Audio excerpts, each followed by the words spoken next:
So for those of you who aren't aware of us, we are a dedicated team of administrators, and we're very committed to providing a first-class post-donation aftercare approach for our donor families across the nation.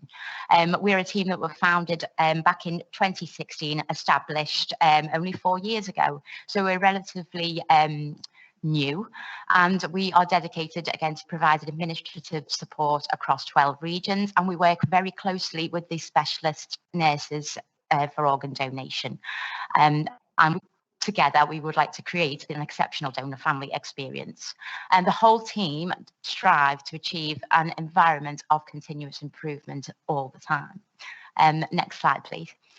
So this is us, meet the team. We are a relatively small team compared to others, but I can't say how hard these guys actually work. Some of the figures that I'm going to go through today on this presentation are pre-COVID, but I have also included a slide in here to show you just how hard these guys work during the pandemic as well. So if you move to the next slide, please. So what do we do?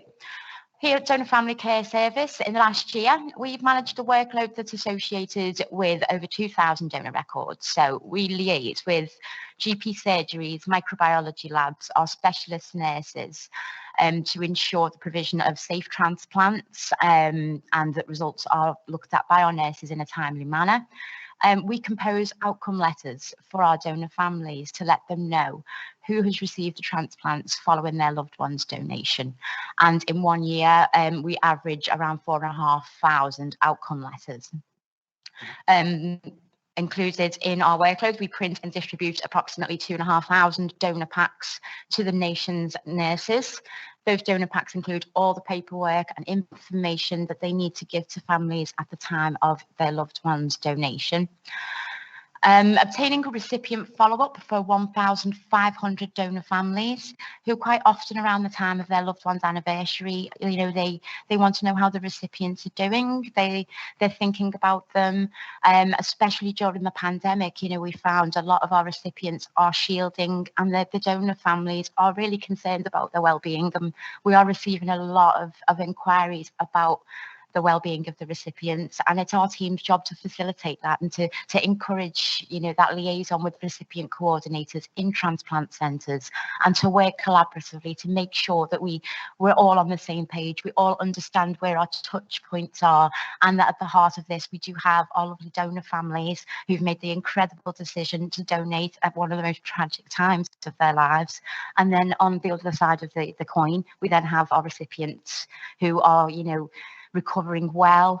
And obviously it's such a difficult time during the pandemic. You know, they are shielding and they are indoors, and you know, they have their own challenges. So we are the middle point for both of those people. And as a result of our hard work, we have managed to connect 2,000 organ recipients with their donor families via correspondence, so usually letters of thanks that come in from recipients. Sometimes the donor families would like to write to the recipients first and sort of tell them a little bit about their loved one, reach out. And we have posted out over 11,000 gold pin badges. These are for our donor families to wear with pride. They are delivered with a certificate, and it is part of our donor family care branding now that we would like to send out, keep the ongoing dialogue with our families to know that we are there, we are supporting them. So please move to the next slide.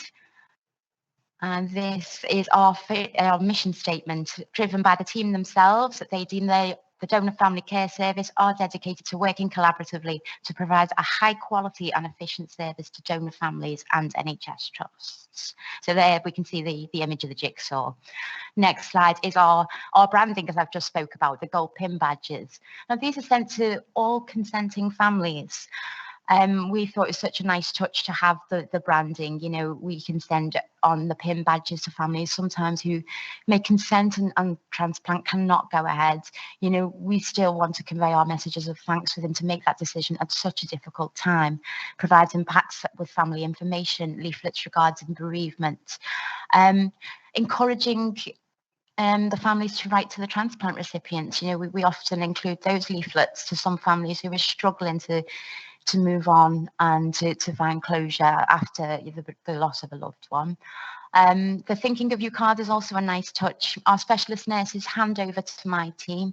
They hand over to us their family, the family that they've looked after throughout that, a very dark period. And the care is then handed over to us. And this care can go on for a very long time, depending on how much contact and support this family want.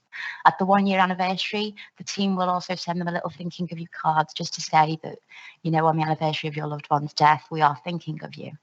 And then the recipient correspondence that comes through too, it's very amazing to see these letters of thanks, and there will be a slide in a minute giving you some ideas of what gets written into the team and to thank us for the hard work that we do trying to connect recipients and donor families together. Next slide, please. So here are some sort of snippets of emails and letters and messages of thanks that have arrived in our department.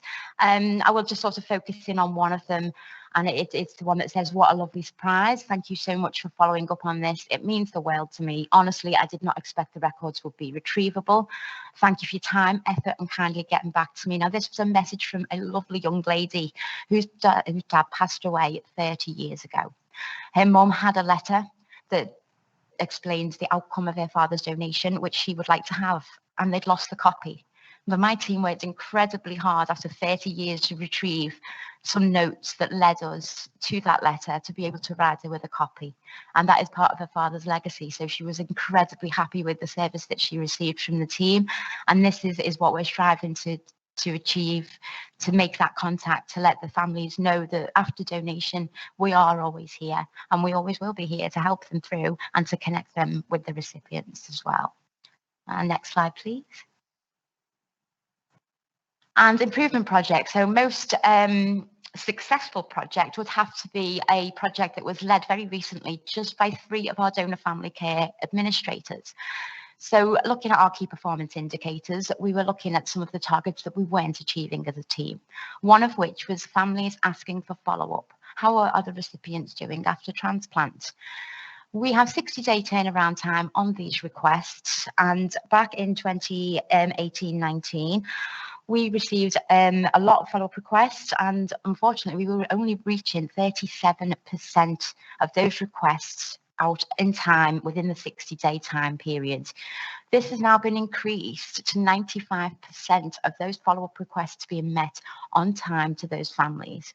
We achieve that by re-evaluating our processes, removing blocks from those processes, and working very collaboratively, holding workshops with recipient coordinators to increase the number of recipients who are thanking the donor families, and to increase the working environment in which we both know the touch points. We understand from the recipient coordinators some of the difficulties and challenges that they have, and equally, they now understand more of the importance of what we are trying to achieve. So we are connecting with the nurses and we're connecting with the coordinators, and as a result of that connection, we have massively increased it to 95%. And cost saving as well at the back of our minds. We're always looking to reduce costs within the NHS, and as another small project that spun off from that was collaborating with our own transport department, and our team managed to save £6,000 a year on postage costs by using our blood drivers to deliver donor packs to our SNODs and specialist nurses. Next slide. What did we do during the pandemic? A lot of our nurses, our specialist nurses, were redeployed, were out there working on frontline ICU units during the pandemic. Our team are a team as such that we really couldn't work from home, so they came into the office, they worked through the lockdown period, and we undertaken at another project, which was to deliver protective equipment, face masks, fit test kits out to those nurses during the pandemic. And during that period, we actually distributed a massive total of almost 37,000 face masks to the ICU units to protect our nurses and patients. And next slide, please. And we're all about celebrating success, which is what we're doing here today with our banners and our balloons. Just to be nominated is an incredible experience. I mean, on the right there, that was a poster that the team designed, and that was as part of the follow-up project. And we got to go to BTS in Belfast, which was amazing for the team to see that their poster was actually, up there and being displayed. And we're always flying our flag, incredible team. I'm very, very proud of them for the work they've done this year.